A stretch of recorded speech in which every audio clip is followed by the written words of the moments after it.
Hey, everybody. Welcome back to Record-ology. If you happen to catch that split second where I was going like this, it's because my hair was combed down. I'm just going to do it now. Screw it. I'm just going to be like, so it looked like that. And I'm like, what is that? Now we need to, okay. Still looks bad, but just in a more believable way now. Wow, did I just toss my comb? Okay, that's going away. Hey, how you guys doing? We're off to a great start, you guys. It has been nearly a month since we've done a live. Nearly a month. I think we did a 22nd of January was the last one. That's way too long. And I got to thinking about that. I'm like, meeting up my friends. It has been way too long since we've spent some time together. It's a great day to do it because we've got things to open together. I've sort of been saving up things, even stuff that I've come across recently, just to kind of open together and hang out, spend some time together, take a deep breath. I don't know about you, but it was a 3-day weekend for me. I'm very thankful for that. So that means that tomorrow I'm hitting the ground running with a bright and early 6:30 a.m. call. Yay, I love that. So this is kind of the end of my weekend, and I thought no better way than to share it with my friends, which is you. So thank you and welcome in. Rice Cooker, welcome in. Trevor's Flat, Round, and Spun Vinyl Community Evening, welcome. And Old Radios, welcome in. Steven, welcome in. Marcus and Elvis Productions, hey there. Picked up some Judy Garland, Frank Sinatra Day. Excellent. Tell me which ones. Old Radio says, I got the oldest record players so far coming from eBay. Tell me about it. That's cool. Also got a Bolex camera over here. That's awesome. Miles High, welcome in. Rice Cooker says, got some records. On the weekend, Beatles are a favorite. My store finally restocked. Yes. UTP 216, welcome in. Robert, hello from North Carolina. That is awesome. So as folks are coming in, I bought a record set this weekend. Let me show you what I got. I don't usually pick these up, but I did pick up a Reader's Digest box set because it's got Dare Bingle on it, Bing Crosby. And it's been something I've been trying to do for the last couple of years is collect more Bing Crosby. In fact, it was my vinyl New Year's resolution the year before last. And I kind of touched on it this New Year's as well, because I just wanted to beef up my collection. I've got a couple CDs. I love Bing Crosby. I think he's a fantastic artist of the last century. So prolific from like the 20s and 30s all the way until the 70s. This box set I had seen somewhere. I think I saw it in my local vinyl shop, and I had passed on it. And one of those vinyl regrets, you know what I mean? We're like, I should have picked that up. So I saw it again recently, and I picked it up. I got it for $1.50. That's a pretty dang good price. And these Reader's Digest sets are excellent. They're just bulky. So, and they're made by RCA. The pressings they're as good as an RCA Victor pressing, as they really are Victor pressing. This particular one is an 8-album set. And what's interesting to me, if I hold this up, I don't know how high resolution and bandwidth is being nice to me tonight, but this seems to go from, like, chronologically. Does it? Yeah. Well, wait. No, now I'm questioning myself. Because put into... Okay. So it's, put into like decades. So we got like the 30s, the 40s, and the early 50s. And so we're, and that's pretty much going to encompass the major hits. So we've got pictures indicating the different phases of Bing Crosby there. And what an amazing talent. When you inspire somebody like Frank Sinatra, who looked up to Bing Crosby considerably, that you're doing amazing things. There's a career in film and music and radio. And that I'm all over Bing Crosby, especially during Christmas time. So I want to extend that out and enjoy his music in the non-Christmas realm as well. So I picked this up. So yes, I did pick this up this weekend for $1.50. As I always say, you can't go wrong. And I don't think I went wrong with that. I'm trying to even out from a bulk standpoint. I don't want to just, like I've said this recently, I'm really making an effort not to just collect for the sake of collecting. So I did donate to a thrift shop a similar, I think it was actually a little larger size Reader's Digest album that I had that I didn't care for. It's not that I didn't like it, but the odds of me listening to that were low just because it was not my absolute favorite type of music. So I did a kind of a 1-for-1 trade.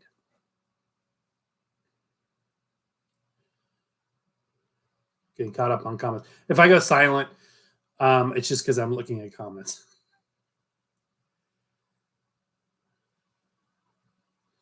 All right, that Marcus, those are some great albums. It sounds like that's really cool. Old Radio's picked up an 1897 to 1898 Columbia Eagle. Wow. Jeremy Hobbs in the house. Thank you, sir, for doing the mod work. I appreciate it. Stay on as long as you would like. Appreciate it. Rex picked up the Meatloaf Bad Out of Hell 3 at my local record store. That's cool. I thought you were going to say thrift store. I'm like, wow, you found rock and roll at a thrift store. That's odd.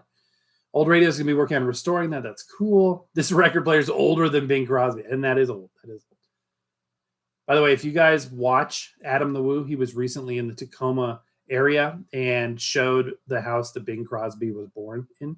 I think it's interesting to see celebrities and just people, prior, century or centuries were always born in a house. You and I were probably born in a hospital. I was born in a hospital.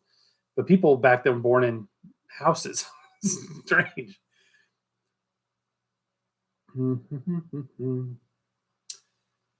Everybody hit that thumbs up. Yes, Jeremy. Thank you so much. I would appreciate that. Trevor says, ironic Reader's Digest puts out such a lengthy product, right? Yeah, I hadn't thought about that before.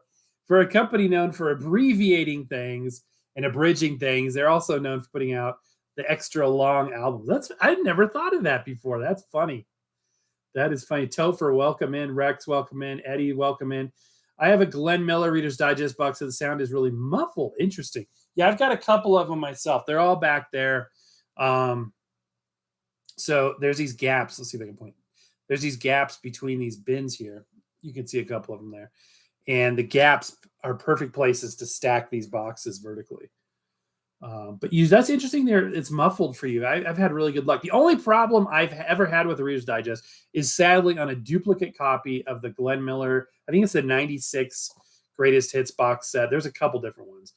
And it has this weird effect where there's these little bumps on the vinyl, like these little, somebody told me once that it had something to do with dirt being on the disc when it's pressed, but there's these little lumps of vinyl, and I'm always terrified it's going to just rip the stylus off of my record player. It hasn't happened, but I try to kind of avoid those spots whenever possible. That's the only problem I've ever had with a Reader's Digest box.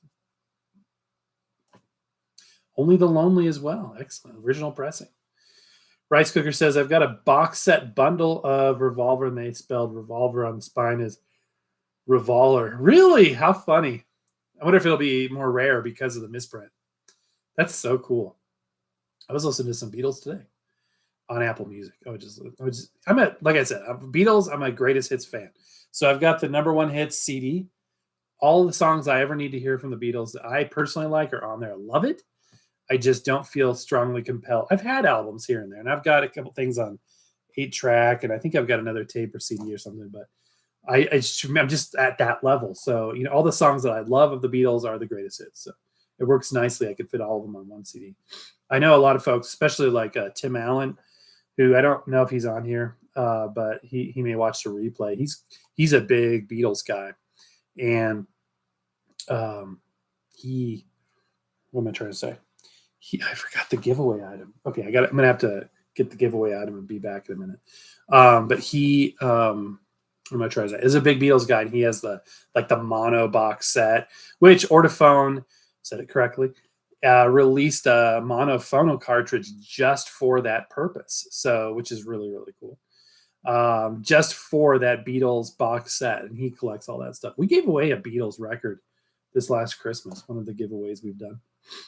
Nobody's giving away more stuff than Record-ology. We're happy to do it.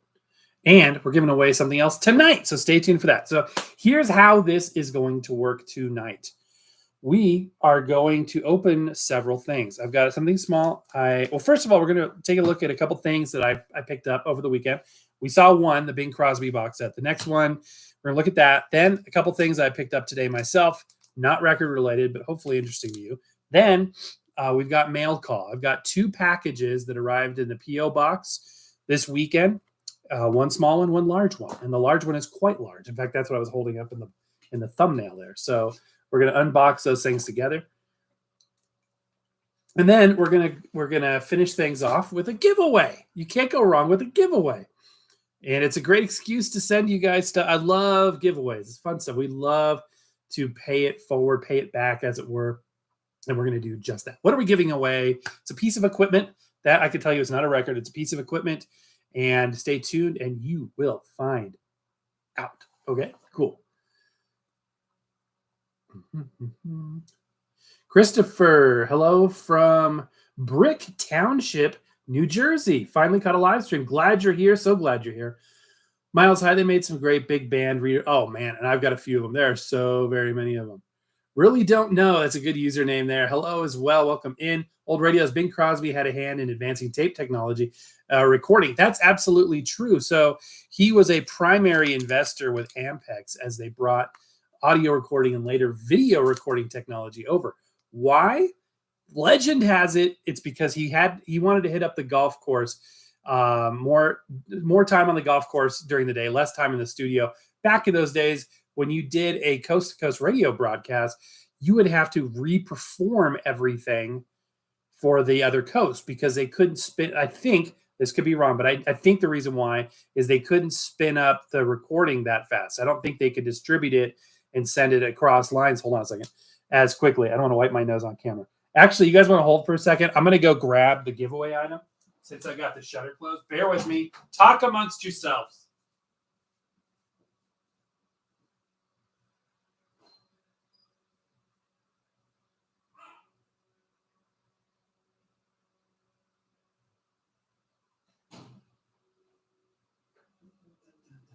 Dun, dun, dun, dun, dun. Okay, giveaway item has been obtained.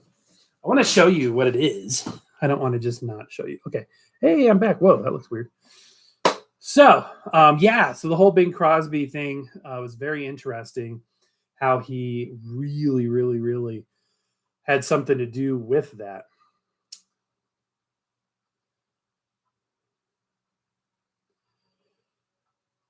Robert says, "I love me some Adam Lewis." Yeah, it's great. I just love that. It's just so fun to travel vicariously through somebody who can do it as much as he does. Thiago says, "I'm recently looking for RCA's complete Benny Goodman collection with a beautiful Bluebird vintage label." Okay. Okay. Are you talking about, do I have that over here? No, I don't. Well, hold on a second. Hold on a second. Are you talking about one of these? This is a Tommy Dorsey one. So RCA Bluebird put out these complete sets in the 70s. The Glenn Miller one, I have almost all of them. And I have only this one of the Tommy Dorsey one. Apparently, the project lost funding and they didn't finish up. I don't know if it was the Dorsey series or one of them didn't get finished. So are you talking about these? These are fantastic. I love them. For the Glenn Miller ones, there was a guy named Frank Driggs, I think it is, who had for the project had access to the RCA Victor at the time, master pressing materials, the metal parts, as it were, from the Glenn Miller collection. And it's really important because metal parts deteriorate, they corrode, and even to this day, the metal parts, they're stored for Glenn Miller and a lot of artists in Iron Mountain in Pennsylvania, underground old mining establishment, and they're sitting on a shelf, and metal parts just deteriorate, even though they're in a temperature climate controlled environment now. So when a backup is made, and when you do a project like releasing music, that's kind of a time stamp of those materials. So when in the 70s, when Frank Driggs backed up those metal parts onto tape, they were a timestamp from when they weren't that bad of condition. So even though subsequent technology has facilitated better quality restorations of that kind of music, they had to start with more corroded materials to begin with, if you're following me there. So anyway, this is, if you're talking about this set, these are fantastic. And there's the gorgeous Bluebird label. I love it, love it, love it. Obviously, being a 70s RCA product, we got the 70s RCA logo here. But Bluebird Records, I love Bluebird Records. And these are all gatefold. They're just phenomenal. And this is the 1936 volume 2 of the complete Tommy Dorsey. These are 2 LP sets each, and it's worth taking the time to do so. They even put that gorgeous Bluebird label, reproduced right there on the record, electrically recorded. There are a lot of variants of Bluebird labels, and some people collect them. I think they're fantastic. It took me a long time, being a huge Glenn Miller fan, it took me a long time before I was able to actually get my hands on an authentic Bluebird Glenn Miller, because Bluebird was sort of their lower tier label, or one of their lower tier labels, RCA. And by I think it was 1942, Glenn had, his popularity was through the roof. I mean, by 1939, he was already getting into the top 10 in the #1 spot. And so RCA put him on their Victor label, their RCA Victor label, which is, prestigious, more prestigious, but it's not as cool and collectible, in my opinion. And what's interesting is all the subsequent re-releases, like you get repressings and stuff, all that's going to be on some variation of an RCA Victor black label. They don't redo any of their older Bluebird stuff at that point. So to find the original Bluebird labels are amazing. There's some early ones that are fantastic and highly collectible.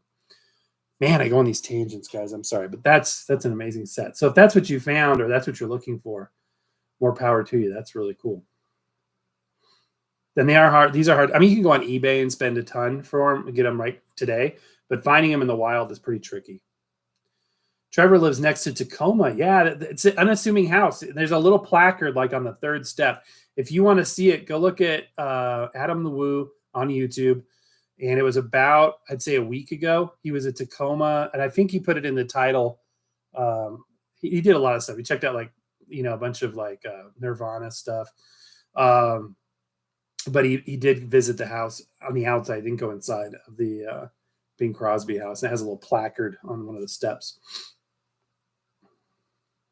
Okay, welcome in. Old radios, I prefer Crosby's Victor and Brunswick stuff. So that reminds me, if you're a serious Glenn Miller collector, you will know that Glenn actually had a recording contract before he signed with Bluebird, RCA Victor. And it was, tied into his original 1937 band. And that label was Columbia. And actually, he was on Brunswick and Columbia. But Glenn spent the previous 10 years setting up other bands and arranging for other bands and playing in other bands. Anybody from the Dorsey Brothers to Ray Noble and other big bands. So he was a featured bit player on many, many records. The first time, the oldest Glenn Miller recording dates back, I want to say 1925, 1926, as a bit player on another. I mean, he was Red Nichols and the Five Pennies. He was very prolific as a sideman and an arranger, very well known, especially in New York, in the jazz scene prior to starting his own band. Okay. I want to get caught up on comments. I'm going to start opening stuff. And I got the giveaway. The giveaway box is now in the room, and we're going to share that as well. Then we're going to give it away. One of you could win. And I dare say one of you will win.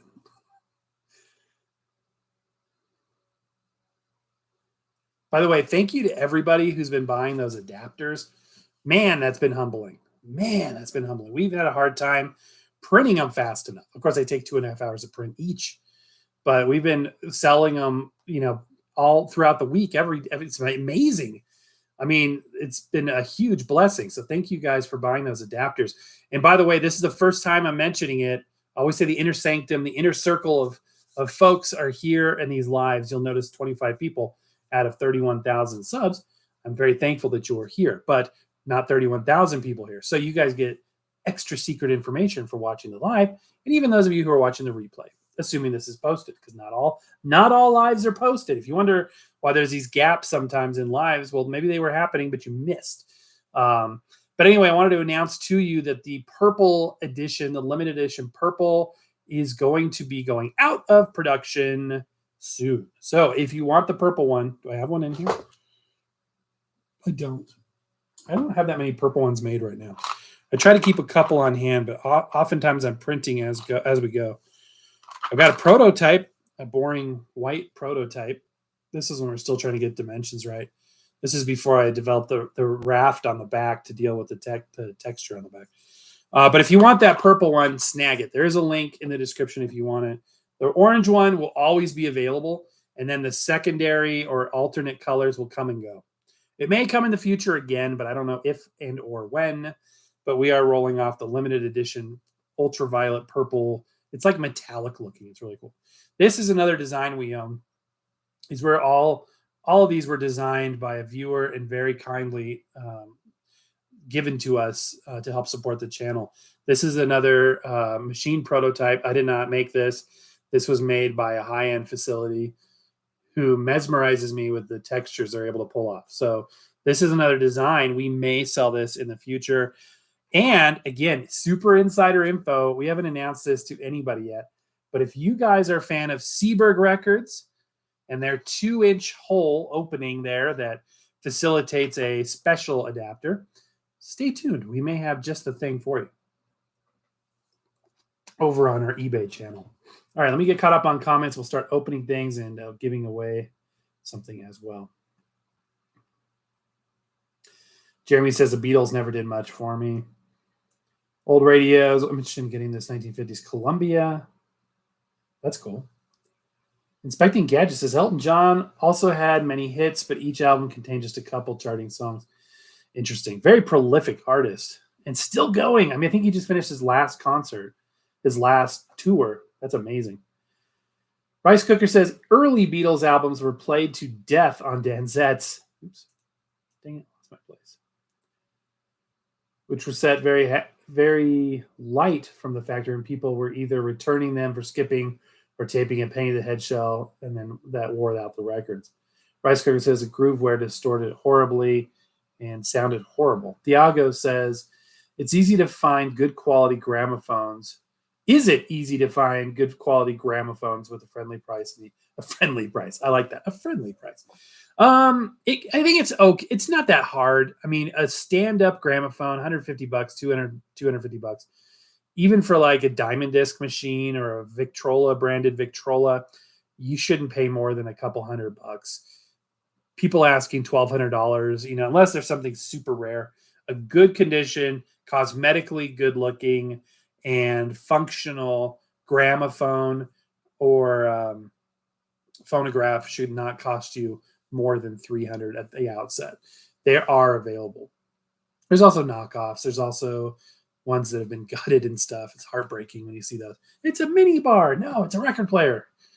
Yeah, always. Or they put a new record player in it. It's like, I know what you're trying to do, but it's not good. Ralph, welcome in. Sorry I'm delayed on comments as always. I find mine through Facebook Marketplace, antique stores, eBay, Talking Machine Forum. Old radios, depends on what you call friendly price. I've got a Victrola 14 in November for 100, and it's early Queen Anne model. That's amazing. I paid more than the 1999. Rice Cooker says, I have a gramophone. It's a Lundstrom Converto. Interesting. Brian White said, hello from North Carolina. Welcome in, Brian. I think you're the second North Carolina person today or tonight. Trevor says, just realized what time it is. Got to get ready for bed. My 2 a.m. alarm is on. Oh, man, sorry. Thank you for joining us. Rice Cooker says, I found a rare import of a Ray Charles from the UK. Comes on a beautiful His Master's Voice. I love those HMV records. Those are like treasures over here in the U.S. I've got 1 or 2 of them. They're just beautiful. Ray says, you appreciate this. I'm doing a documentary on Les Paul.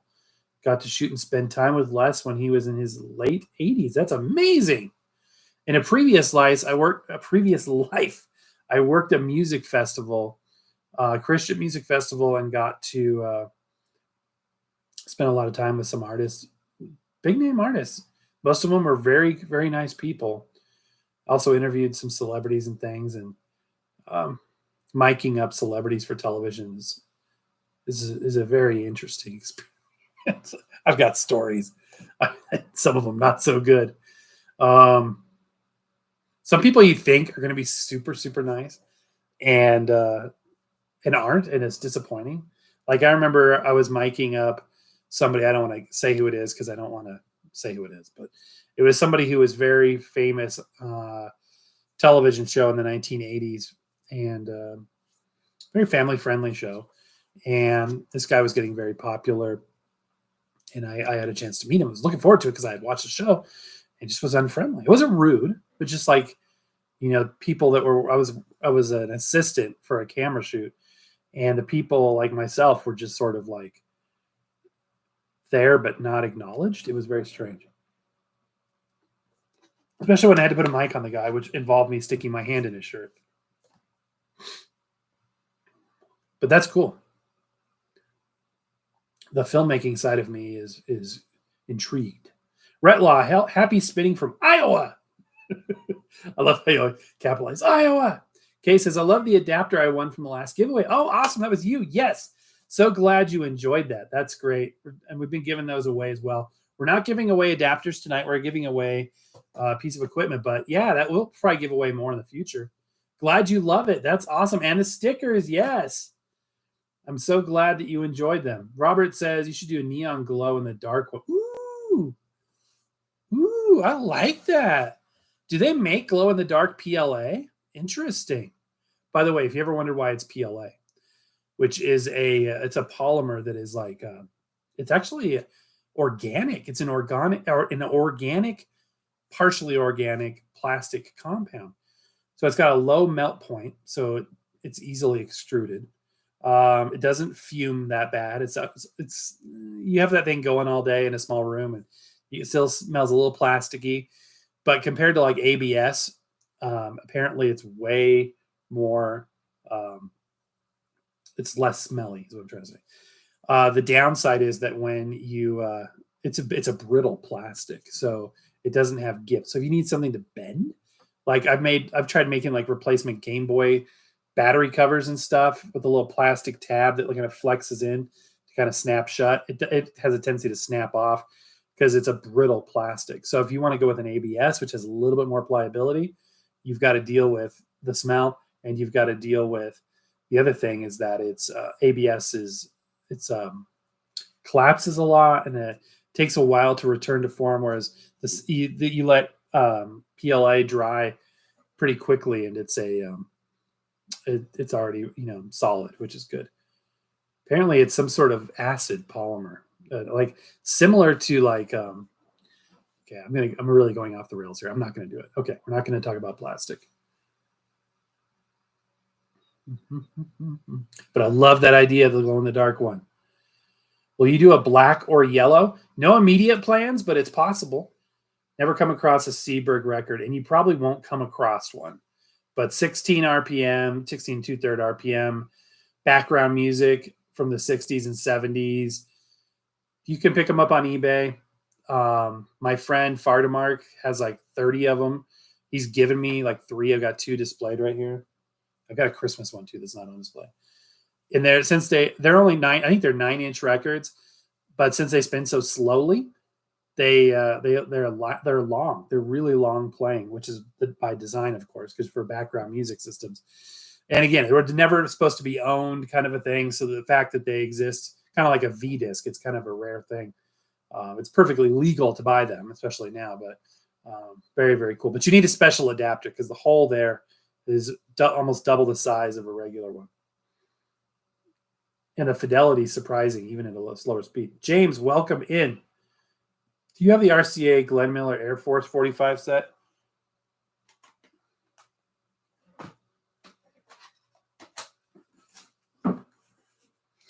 Yes, I do. This was a gift from a viewer. You guys have given me so many kind things. I have matching sets of this and also limited edition volume 1 and these padded deals, and even the harder to find but not impossible volume 2. And I've got the full-size version of limited edition, and they are truly limited edition. I mean, I can open this up and we can see which one I got. But if you get the LP version that has like the 5 LPs, they're not truncated. The songs are full length, whereas the 45 sets are all edited down because they're EPs. So yeah, I've got number 151. Mine is number 151. They're all stamped. But yeah, it was a huge blessing to find that Air Force set. That was a huge, huge blessing. Great music. My first Glenn Miller music that I ever listened to was Glenn Miller Air Force music. I love it. Absolutely love it. All right, let me fly through these comments here. I want to get caught up so we can work on the unboxing giveaways. How come laser turntables are so expensive? I think they're just rarer. Don't forget about the thumbs up. Yeah, please hit the thumbs up. Appreciate it. Brian from Asheville, too. That's awesome. Greetings from sunny Puerto Rico. Thank you, my friend, for being here. I really appreciate it. I have Les Paul's first record. That's awesome. Did 160 grand plus Grand Ole Opry. Oh, that's cool. 160 Grand Ole Opry show. Oh, that's so cool, Ray. Oh, man, that is so cool. I have been to the Grand Ole Opry. I've stood on the stage. I have stood in the holy circle. And I'm a huge fan of Hank Williams. I'm a huge fan of Patsy Cline. Don't get me started on the Patsy Cline, Glenn Miller stuff because I go on these tangents. And I have never been to the Ryman, though. I would love to do that because obviously Hank and Patsy never set foot in the current facility. We went a couple of years after the flood, and there was these markers because we got the backstage tour, which was amazing, going to the green rooms and stuff. There was this like painted line about 6 foot up on the walls. And I'm like, what is that? They're like, oh, that's how high the waters got when it was flooding. In fact, they saved the circle because it was getting up to the stage level. They actually cut I don't know if they took the whole stage out, but they cut the circle. They have a circle that they've placed in the new stage of the theater at the Grand Ole Opry that was cut out of the old Ryman when they moved out of the Ryman. And so they literally, you can stand on the same stage, albeit in a different place, that all these famous stars stood. That sounds weird, but it's the right way. So they saved that to preserve it. I did stand there. What's ironic now is they own the Ryman again. So they moved out and then back in. Now they have it both. It's a beautiful area too. We took that riverboat cruise right there. Beautiful area.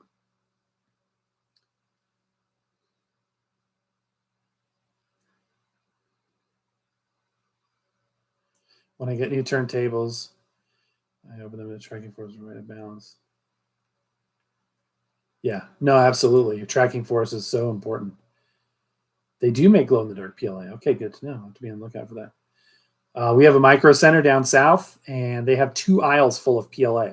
And whatever PLA we can find, the coolest, craziest colors, we will turn them into the coolest, craziest adapters. I can do PLA, and I can do it. I can do we're just talking ABS on our printer. Oh, you can buy it from Amazon. That's a good idea. Dollar bin is great to find. Man, it's too bad Second and Charles got rid of their free bin. That's gone for good, I guess. Yeah, the glow-in-the-dark adapter would be cool. I will make those. Got plenty of 16 RPM. I've got a couple turntables that'll do 16. What do you think about Disney records? I've noticed they're a lot thicker than others, and I was wondering why. Probably to stand up to the kids. But yeah, I love Disneyland records. I love, love, love it. The late 70s, early 80s design with that kind of starburst on the yellow label is my favorite. Got a huge collection. Not a huge collection. I got a healthy collection of Disney records.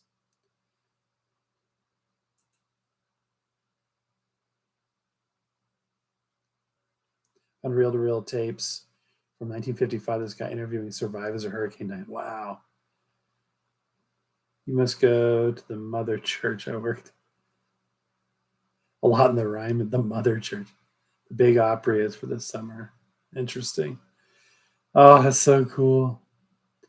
Hey, if you're a Patsy Cline fan, or know if you can put me onto some rare Patsy Cline stuff, I would love to hear more about it. Tape had so many old splices. That's awesome. That's amazing. Okay, guys.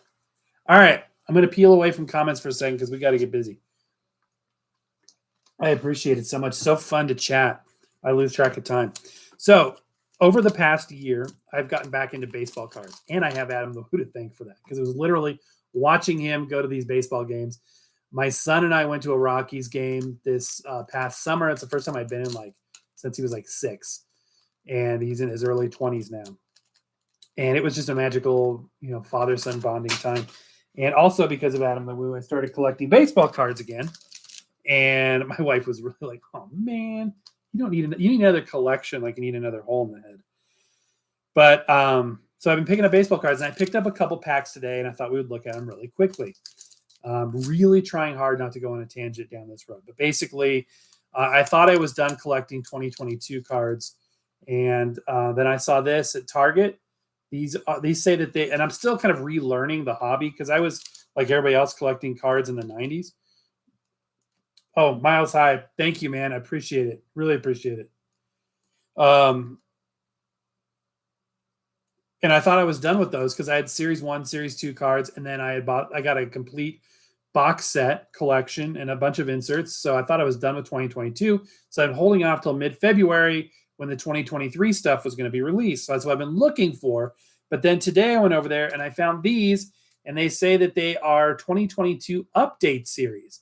So I had to Google search this. And I'm like, update series, what does this mean? Well, apparently these are the very last issued cards for the previous year that handle all of, and because I don't know if you don't know this, baseball cards are they are released in series. So there's a Series 1 and then there's a Series 2. And the idea is that as players get traded throughout the season, they end up on a different team than they started. So the most current series indicates the most current trade status. So like Juan Soto, being traded from the Nationals to the Padres, you know how it is. The cards have pictures from the previous year. 2022 cards have pictures that were taken in 2021, stats up through 2021. This is an attempt to kind of modernize that. So I thought we would open this. Yeah, Monopoly, they do have a monopoly. Topps has a monopoly. They're the only ones making licensed baseball cards. Panini owns like Don Russ and these other brands that used to be their own entity. Back in the 90s, there was 20 different companies making baseball cards. Now there's 2 up until last year, and now there's 1. Topps is the only one. So Topps lost their license, their exclusive MLB license, and it's a company that in turn bought them out. So they lost the license. It was going to be 2023 was going to be the first year. Here I am talking about it. I'm sorry. 2023 was going to be the first year where Topps wasn't going to make a baseball card, licensed baseball card. But then the company that just bought Topps out acquired the license, so they are going to do it. But Panini is the other company, and they only have a license. Yeah, Fanatics. Thank you. That's who owns Topps now. Panini only has an MLB player's license, and that player's license only allows them to show the player. So they have to, on the Panini cards, they have to, the Don Russ branded cards and whatnot, they have to Photoshop out the logos and the player names. So basically that means Topps has the monopoly. All right, let's rip into it. So, yeah, it's not, I don't collect to flip. I don't have any graded cards. The ones that I think look cool are in penny sleeves. I don't know hardly anything. I collected what is colloquially known as junk wax cards, which are anything made in the 80s and 90s that we thought were valuable, but were so overproduced. Turns out nothing we ever collected back in those days was worth anything. So, but yeah, these are cool. I'm not going to go through all of these, but this is the 2022 design. You got the foil stamp there. And you learn all these little things. Like I got a pack of cards last year that didn't have the, this is cool, that didn't have the foil stamp. The Topps logo was just black. And apparently that's a separate series that's done for people that are new to the hobby. They also now stamp RC in the corner for rookie cards, which is cool. Love the smell of a new baseball card. I love the smell of a new book, and I love the smell of a new baseball card. The same exact smell, probably because it's made by the same people, that I remember smelling in a fresh pack of cards when I was a kid. I went through a year and a half where I was cracking cards open on a daily basis and collecting like crazy. Here's an insert. We got a chrome insert of Alex Faedo. It's a cool card, though. And a lot of cards these days, the whole hobby has changed in so many ways. If you get one that's numbered out of like 1 out of 20, that's, a desirable thing. Here's another insert. Ooh, this is cool. Nestor Cortez, all-star card. Ooh, this is cool. See, these inserts you don't get if you buy the complete set. So I do have the complete set, but the complete set doesn't have any inserts. It has some rookie cards and, well, it has a couple inserts, but it doesn't have the majority of things you're just gonna come across by opening them. Here's a Yu Darvish card. That's awesome. So yeah, that was worth. I mean, it's like $3 for a pack of 16 cards. So to me, that was a win-win. Absolutely. All right, got one more pack, and then we'll start with the viewer mail.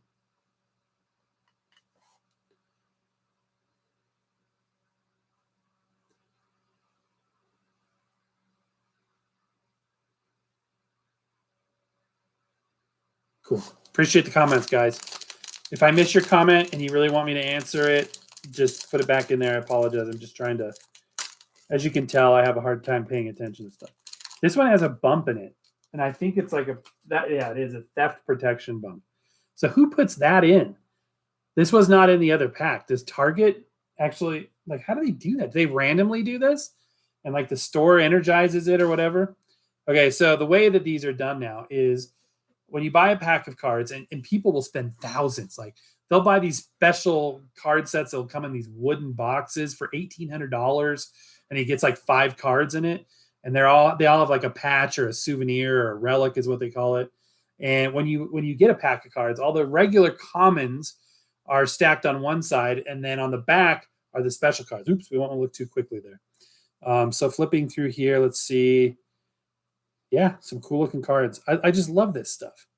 I love it. Hey, Sam Hilliard from our Rockies here. Love the Rockies. Absolutely love the Rockies. Didn't have a great season, but it was very fun. Very, very fun. All right, so we got some inserts here. Ooh, this is cool. So this is a die cut card where it's literally just die cut. Rogers Hornsby of the St. Louis Cardinals. Obviously, that's a reprint of a vintage card, 1924. 424 average in 1924. Look at that. Isn't that cool? This stuff's just fun. And then we got one more card here. This is an insert. It's a rookie card. Chrome alternate, I think. Awesome. Okay. That's all for the baseball cards. I can't help myself. Okay. Okay.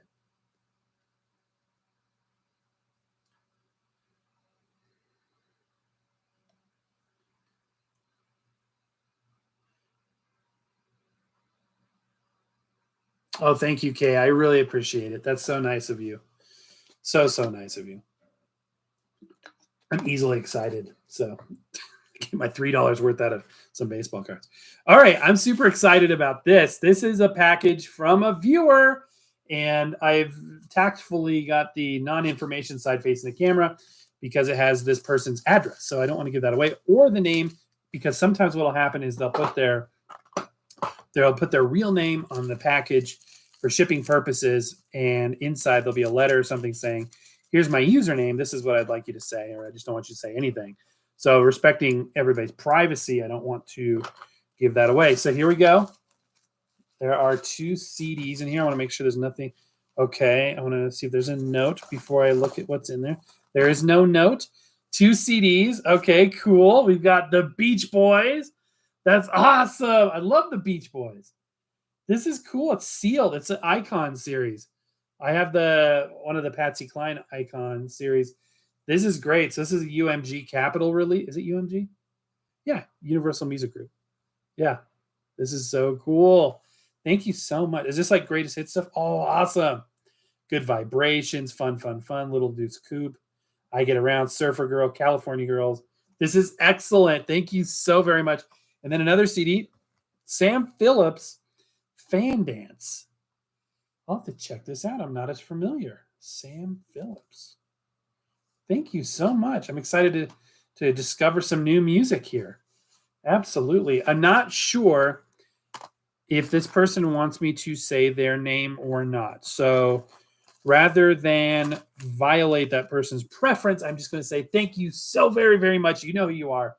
And 2 CDs. One is greatest hits of the Beatles. Greatest hits of the Beach Boys.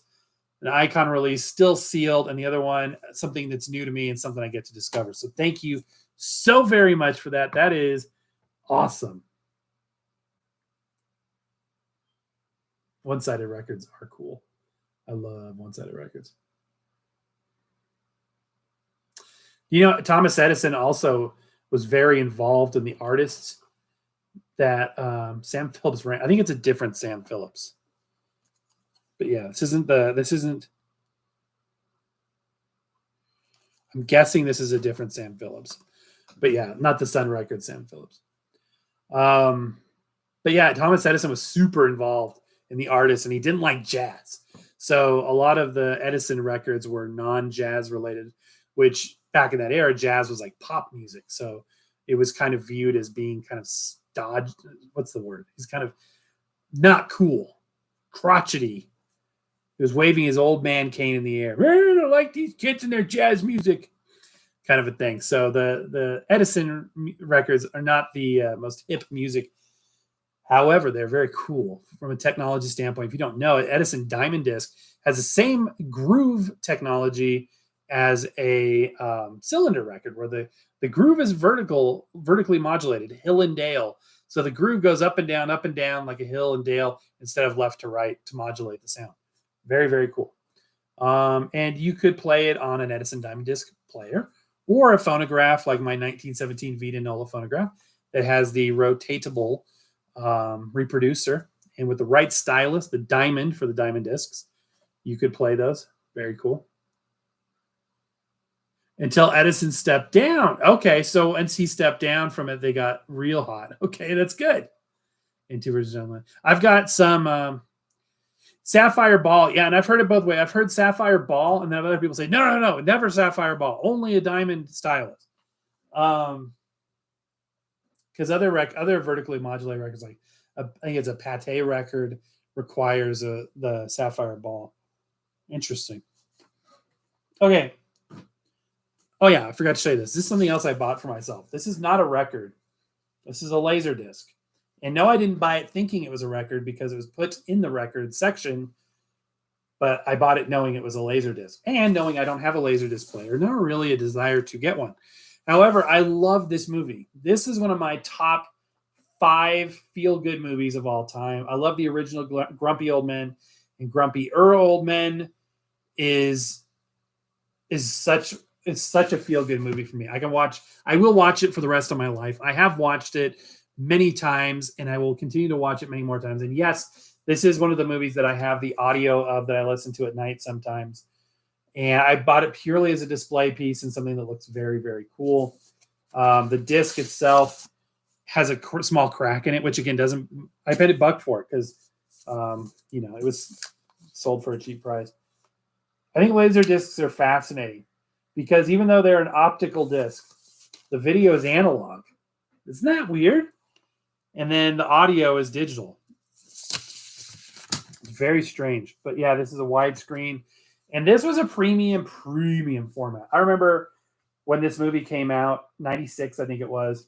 And I bought the, you have to watch if you haven't watched this is better than the original one, in my opinion. The music is so evocative, and it's an out-of-print soundtrack. I have a copy, thank God.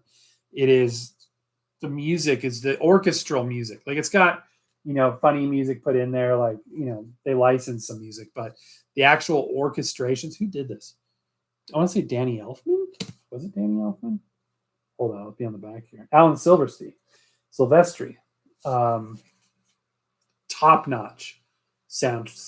When he pulls up in the boat, when Walter Matthau is actually pulling up in the boat, and he doesn't know that she's around the corner in another boat, Sophia Loren, and he pulls up in the boat and he's singing, and he doesn't know that she's hearing him. When he stops and they cut out his singing, there's an orchestration piece called So What? And that's how much I love it, because I literally know the name of the orchestration piece. So and it's like a minute-long piece of music. So What? It's one of the most beautiful melodies you will ever hear. And it's on that soundtrack out of print. There's also some people on YouTube that have, played it on piano and stuff. It's beautiful music. Anyway, so yeah, I picked this up just to have it, which is Maybe I'll try to play it someday, but I did pick that up for $1.50. I'm like, this is frivolous, but I'm going to do it anyway. All right, next up is the big box. Before we open it, I want to. Oh, Pate is a sapphire ball. That's the one. Okay. Columbia Records. I love the one-sided records that have like the stamp like pressed into the shellac of the logo, like a Victor Records logo. I've got one that's got a Columbia, or it's a Graphenola, but it's pressed. It's like a label, like it's not a sticker, but it's paper that's pressed into it. It's not like stamped into the material itself. Watch the original thousands of times growing up. Yeah, it's great. Have to watch the sequel though, man. Walter Matthau's fantastic. So my wife was producing television and film, and I actually got to overhear a conversation with Walter Matthau on a speakerphone, and it was right before he passed away. I have correspondence with Jack Lemmon too. I used to be really into collecting celebrity autographs and celebrity correspondence back in the day, and I've got correspondence with both Walter Matthau, Jack Lemmon, Sophia Loren, and even Anne Margaret. Everybody in that movie, and Burgess Meredith, who played the dad. I've got how many people from that movie do that? Shows you how obsessed with that movie I was. Anybody else? 5 people from that movie I have correspondence with. Burgess Meredith, that was crazy. Want to peek a pee-pee? Mount, come on, I want to lay you. Oh, it's good. Ozzie Davis. No. And on hindsight, I really wish I had. He was a great character. And, that guy, his performance was so iconic. I was like, this guy has to have been in so many different movies because he's so like, it's just like a comforting, wonderful presence on screen, Ozzie Davis. And couldn't even find him in hardly any other movies that I had seen. But in that role was absolutely phenomenal. Tom Sizemore. Was he the guy that was the son-in-law? There was also a bit player that was on Home Improvement once that was in that movie. Okay, not going down that rabbit hole. All right, we have a big box to get through. By the way, and again, I don't know. I'm not going to say who this is until I find out whether or not they want me saying their name. They spent a lot of money. The other package came from somewhere south. I don't want to be specific even to the state. This one came from... No, that one came from back east. This one came from down south. Bob Hope, Vincent Price. I got Bob Hope. I don't have Vincent Price. I used to be obsessed with 8 tracks, but I realized they're practical. Yeah, exactly. Candy, 1968 was a really goofy movie Walter was in. I also love The Odd Couple. Odd Couple 2 was pretty good, but The Odd Couple, the original, that's also on my playlist. All right, so somebody spent a lot of money sending this to me. Thank you in advance. I really, really appreciate it. The corner did bust out a little bit, but I think we're going to be okay. So let us go ahead and open said package. Every time you guys send something, it's just such a blessing because I know it costs a lot of money. And I just want to say thank you, all your support, because it's expensive and consuming to get this channel going. All right. The first thing we see is packing material. Yay. Daryl Hannah. I don't have her autograph. Odd Couple films are great. Jack Lemmon's daughter on that. Yep. She was in, Daryl Hannah. She was in Splash. I'm going to open this away so I don't. Again, I just don't want to. Trying to protect everybody's privacy. Okay. You open a box on camera, but not too on camera. She was in Grumpy Old Men too. Yep. Yeah, it's a bummer there's no soundtrack to the original Grumpy Old Men movie. All right, we have styrofoam, more styrofoam. What the heck? Is that a flag? I see what looks like an American flag. Or something that's printed to look like one. That was on the Lexington. when they did his birthday party. Oh, wow. That's crazy. One of my favorite things that Jack Lemmon ever did is I have it. I might have it. It'd be wild if I could pull it off the shelf right now. I have my CDs up here on the shelf. He did an audio book of Huck Finn, and just a fantastic rendering. And then we used to listen to that for years. Again, falling asleep. I just love listening to that kind of stuff, falling asleep. I picked up Best of Stan Kenton. I don't remember that. Weird. I must have put it away. I picked up another audio book that he did of some famous something. All right, we've got this piece of cardboard. It's a piece of gear. Somebody sent me some gear. You guys, it's so expensive to send this stuff. You guys are so kind. We've got some more cardboard. This is an awesome job of packing. Oh my gosh, I see RCA cables and a dust cover. Woo! Did somebody really? No. You're kidding me, dude. You've got to be kidding me. Ow. You've got to be kidding me. Days of Wine and Roses. I love British records because they have a beautiful high gloss laminate. Interesting. I haven't noticed that. Speaking of British, one of my friends in the UK sent me this. And it's NTSC. This is actually a US release version. And it was a 2-season show or series. I think they call it Series 1, Series 2.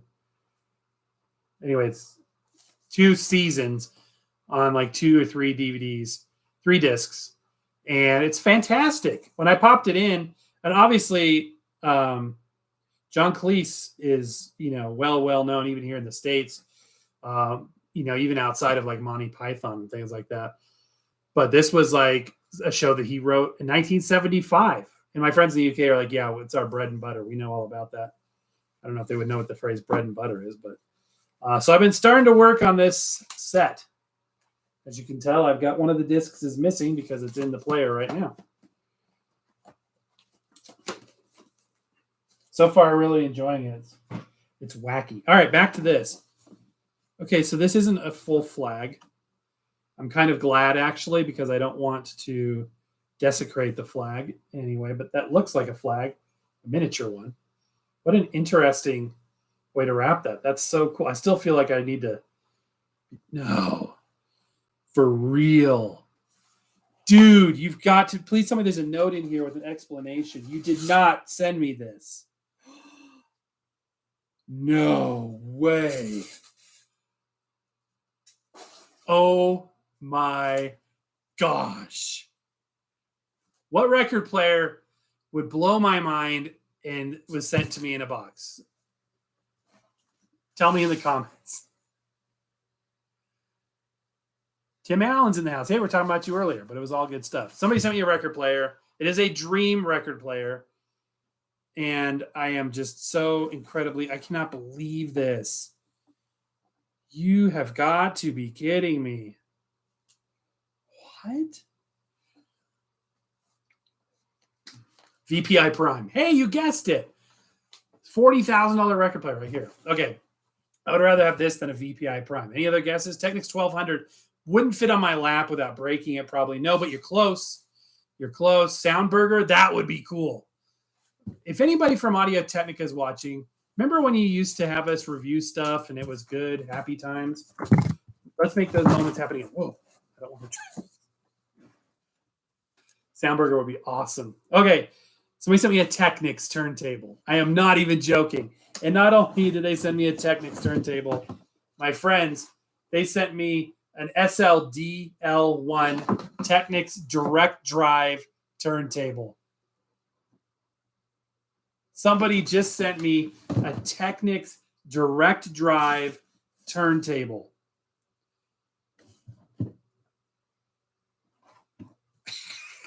I can't believe this. These are like hard to find, dude. These are pricey. This is incredible.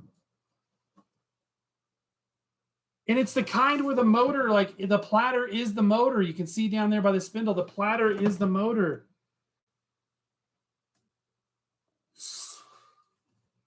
Needs a cartridge. No worries. I got one. It needs a P mount. That's no worries whatsoever. Linear tracker. You've got to be kidding me. Somebody just sent me a Technics turntable. That is such a blessing. I am so honored and so thankful. There's more in the box too. I think the platter must be down there. Oh, this is incredible. This is too much. This is like, I feel bad. This is too much. You shouldn't send me something this nice. You should have kept it for yourself. This is ridiculous. This is a dream deck. I've seen these before, and I've only dreamed because I never thought I would ever own one like this. This is ridiculous. It was just sent to me. Like randomly, this showed up in the PO box today. That's the backstory. I had no idea. And it's a linear. Yeah, it's a linear tracker. Oh, this. Do I have, what do we got coming up this week? Yeah, this will be on a video, and it'll be on a video as soon as I possibly can. Look at that. It's the kind where the platter is the motor, or is part of the motor assembly, I should say. That is incredible. This is too much. I feel bad for accepting something like this. That's absolutely humbling. Wow. It's beautiful. It's absolutely beautiful. I never thought I would own a turntable like this. I need to get it somewhere safe before I drop it. This is absolutely crazy, you guys. You guys are so giving and so kind. And an SLDL1. It's heavy. It's really heavy. A safe spot for it there. Very cool. Wow. Thank you so much. Whoever did this. I don't want to reveal your name if you don't want it revealed. Okay. So there's this case here. Oh, sweet. It's got the platter. Did they include? No, I think they included everything. Oh my gosh. You've got to be kidding me. So here's the platter. Stamped aluminum, and there's the backside with the magnet on it. This is so the platter is part of the motor. This is, and the strobe markings are on the bottom because it's reflected up under the edge. This is ridiculous. This is speechless. Absolutely, utterly speechless. This is too much. You've got to be kidding me.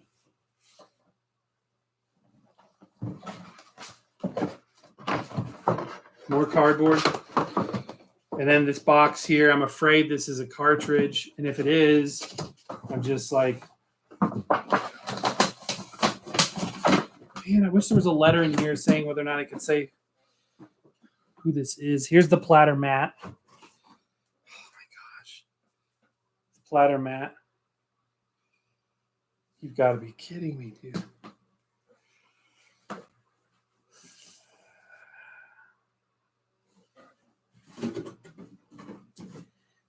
Okay, let's see what's in there. He bought this to send it to me.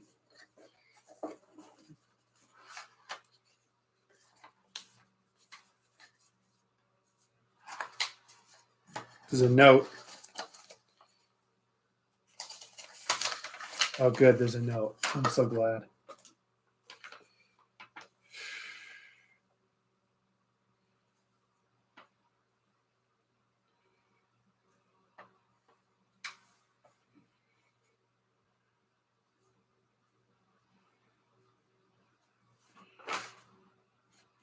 He even gave me his number in case I had questions. What? This is redonkulous. You're right. It is like watching kids. I know. I feel like a kid on Christmas when you get something that you know you don't deserve. Hi, this is a free turntable for you. Who says that? Get the directions, put it back together, and try it out, okay? I redo these for about 120. So if you have skills These are perfect starter turntables. See what I would consider like a high-end turntable, yeah. Go slow, check it out, and enjoy. Wow. Dude. And here I assume this is the cartridge. Oh my gosh. You gave me 2 cartridges. What? No. You gave me 2 cartridges and a replacement stylus. So it's 2 complete sets. This is ridiculous. This is just... Oh, man. So this is the AT112EP P-mount cartridge.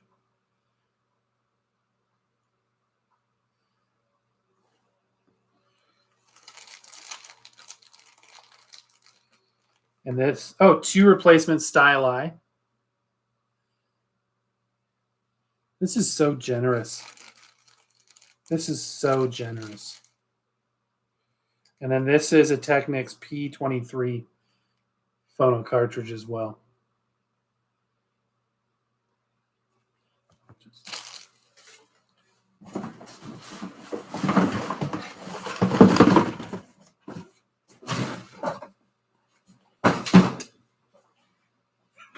I'm speechless. I'm so excited. I'm speechless. Dang, I wish I didn't have to work tomorrow because I want to play with this. Oh, dude, man. Wouldn't be the first time I get teary-eyed on a live, just from the generosity. And the thing is, when you do send stuff like that, it's so meaningful. Like, if I were to come across this, it would be like the find of a lifetime. Technics is my favorite turntable by far, based on just, having been blessed to have the opportunity to play with them. It supersedes anything else. I love Technics turntables more than anything. I've been blessed to review a couple on the channel, and yeah, that's just more than I ever deserve. Or I know Colin's sick. That's a good idea. More than I deserve. I'm humbled and I'm very thankful. So to whoever sent that, you are so kind and so generous, and I will treasure it and enjoy it for a lifetime. I'm going to keep it for as long as I possibly can, because that is, if you were to say, Record-ology, what if you could have any turntable, what would you have? A direct drive Technics? Yeah, that would be it. That's an amazing turntable. Oh my goodness, I'm excited to play with that. Oh my goodness. Very, very kind person. I hate the terminology fan because it sounds so like derogatory. Friends, very, very kind friends that I have. You guys hang out with me. You guys are giving me your time by being here right now watching this, and I'm just so thankful. Gary says those are the cream of the crop turntable from, I remember, I think late 80s on that model. Wow. And smart taking the platter off for shipping. Absolutely. I will do a video on it. It'll be on the channel. And oh my goodness. Brian. So yeah, this is a great one to be in. Me too. I'm glad I'm here too.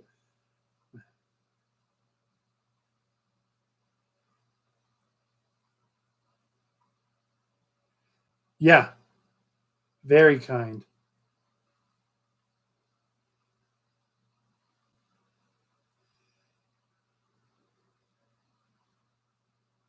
Yeah. Rice cooker, VPI Prime. I did a joke post once, like, we're reviewing this tomorrow as a joke or something, a VPI. No, and you know what? Honestly, those turntables that are just like huge with these belts going around and stuff, it's so like, to me, it looks like a machine, like well, it is a machine, but it looks like an industrial grade thing, that it's kind of off-putting in the sense it doesn't look like you would want to interact with it. Greetings from Argentina. Welcome in.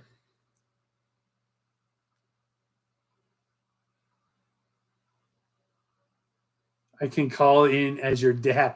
All right, Miles High is my dad, and he says I feel something. Mental Health Day for real, right? Hey, Groovy Lisa, you just missed the ultimate gift of a viewer I've ever experienced. Just a Technics linear direct drive, no big deal. It's crazy. I cannot believe it. I will very much cherish it for a lifetime. It looks like it's in perfect condition. It's got multiple cartridges. It's got the platter. This is so cool. I've heard of these direct drive units where the platter itself is part of the motor assembly, but I've never seen one. And then the strobe markings here are reflected. I saw like a little channel with a mirror.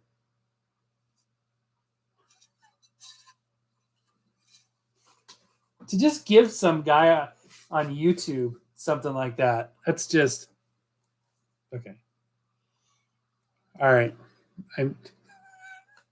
Thank you very much. Thank you very, very much. Okay, we're going to do a giveaway. I feel embarrassed because my giveaway is embarrassing compared to that. I don't have any record players that I can ship out right now. That's the problem. Why did I just knock something over?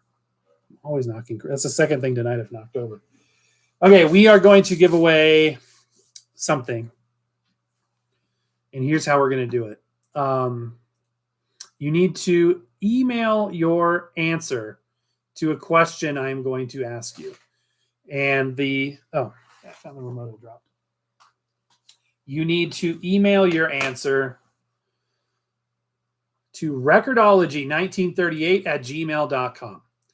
The reason why I do it that way is because I can't even think because I'm just humbled by that. That's so insane. I cannot believe you guys did that. I can't believe it. The reason why you have to email the response versus the comments is, come to find out, learn this the hard way, that the comments you see or the chat window you see, that's a dynamic chat. So it may come in a slightly different order for me than it does for you or somebody else based on, globally where you're at and when those bits that are flying through the interwebs reach your computer. So if you're in the UK, you may get, half a millisecond later than somebody here, and therefore it may show up in a different order. So to avoid people getting their comments in different orders versus what I see and hard feelings, we do it through the email because that only comes in one order. So whatever the first correct response is, I know I might not sleep tonight, right? Crazy.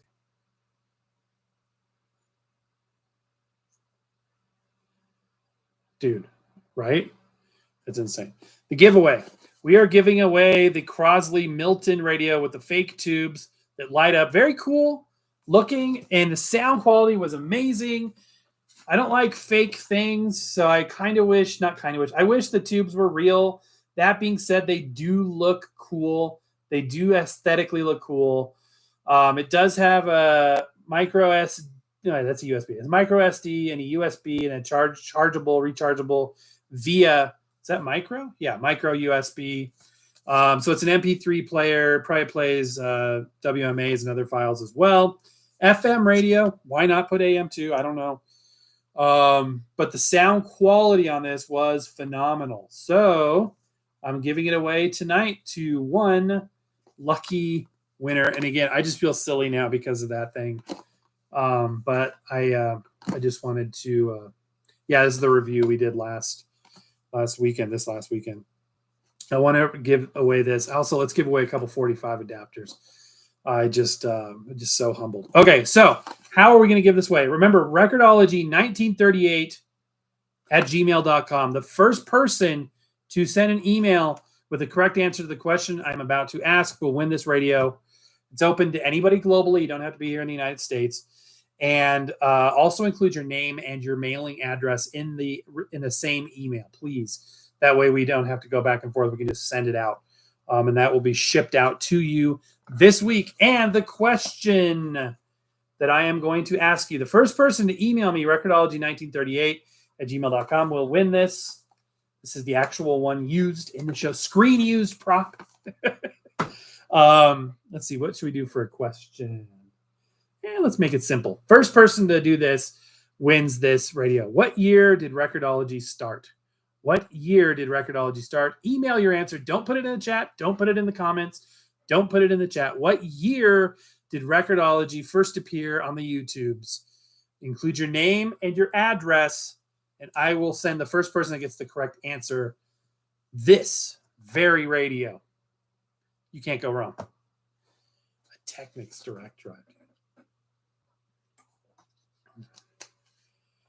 Come on, old radios. Fake tubes never bothered you. What are you talking about?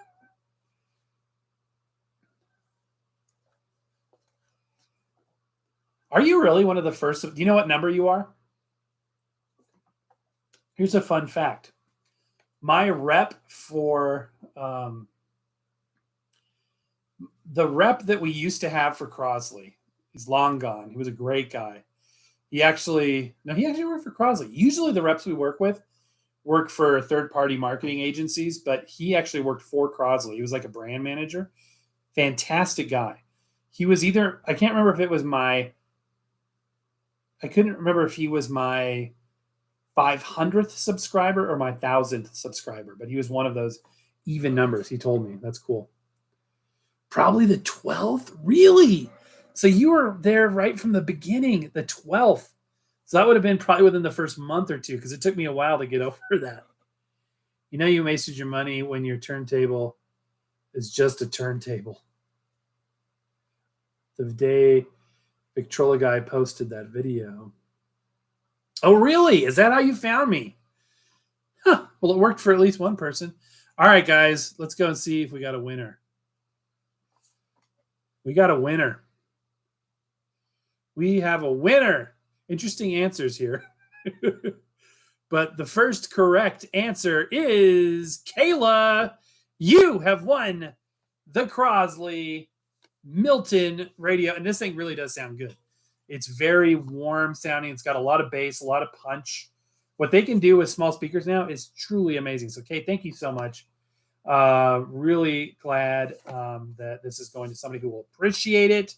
Congratulations. I've got your address. I think I've got everything I need for that. So let me make sure. Where did it go? Yeah, okay, it's up here. For extra points, you put in the exact day. I think that's about right. Okay, cool. You sent the address. Do I have your... So I've got, okay, include your city, state, and zip. Right back with your city, state, and zip. I think I need that still. It was indeed 2017 that we did go live with Record-ology. So, yeah, thank you so very much. Again, this is small pittance compared to what you guys have done for me. Let's give away a couple adapters, too. Let's give away a couple orange adapters. And here's how we're going to do that. We are giving away 2 orange adapters. So, same idea. Question, I will ask it. And if you've already won something recently on this channel, just let somebody else win something. I'll just ask that nicely. I don't have a way of technically enforcing that hard, but if you've won something recently, step back, let somebody else win. And if you already have an adapter and you've bought one or you've received one as a gift, maybe one of these Record-ology 45 adapters, maybe let somebody else. But we're going to be giving away 2 of those, and here's how we're going to do it. First one will go to the person that answers this question correctly and emailing it to recordology1938@gmail.com. The first question is, this is fairly topical because it has to do with something we looked at tonight. What type of a cartridge is this? Not the brand, but the type of mount, because it's different than a regular 1/2-inch mount. What is this type of cartridge that would go in a linear tracking turntable or another tracking turntable? I've got other turntables that use this type of a cartridge as well. So what?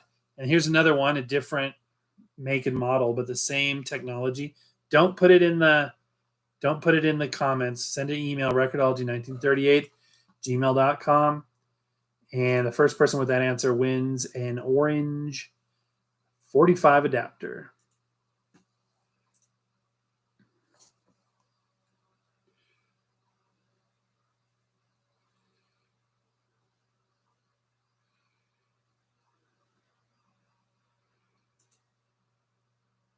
You have to include your address, your name and your address.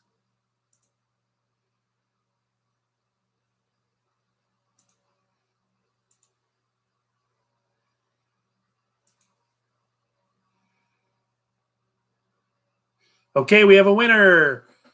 Robert Branch. You have won a 45 adapter.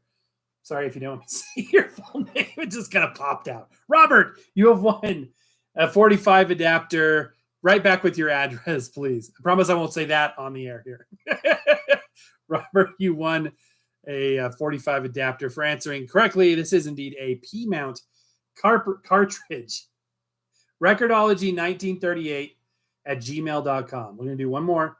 Record-ology 1938 at gmail.com. It's also in our description down below, our About tab. I try to keep it plastered everywhere. I'm going to put it out here again, Record-ology 1938 at gmail.com. And for one more free 45 adapter in our exclusive orange color. Let's see. Let's get a little bit more difficult. Okay. This will be fun. Exactly. I want new faces to win. So did I get the address from the last person? Okay. Robert, thank you. Thank you very much. You will get your adapter shipped out this week. Okay, this one's a little trickier. So this is a 3D printed by the same 3D printer, by the way. This one is a pretty good print, except for underneath here. See, the difficulty with 3D printing is the underside of protruding surfaces.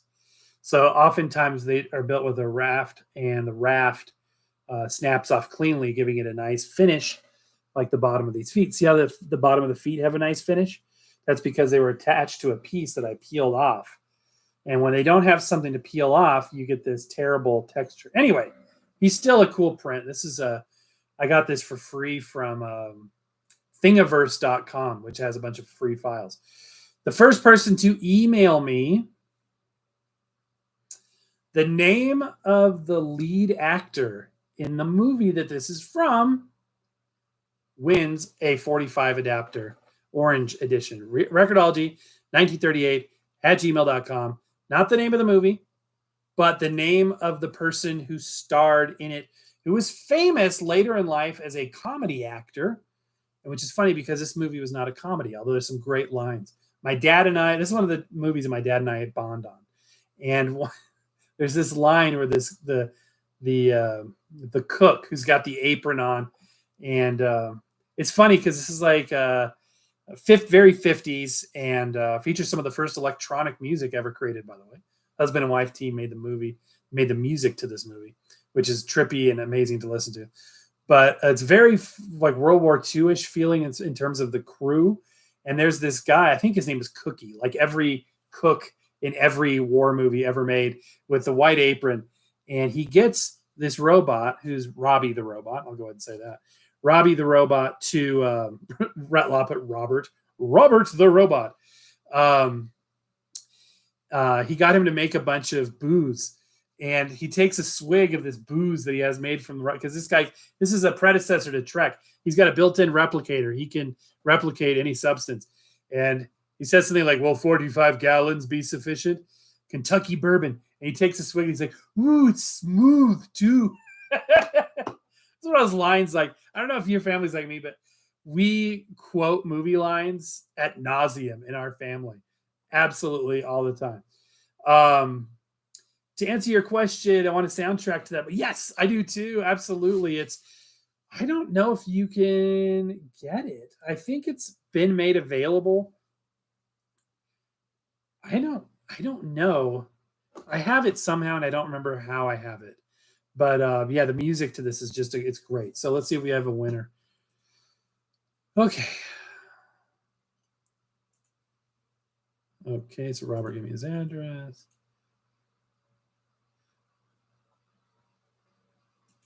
So what was the name of the actor? Jerry Lewis? No. Guy Williams? No. Okay. So this is a little trickier. This is good. So feel free to Google search. The movie's called Forbidden Planet. And I have it on Blu-ray. The music is so So bizarre. It's so good though. It's the first sort of like techno digital music ever made. Actually made with reel-to-reel tape recorders. Like they manipulated tape recorders and stuff.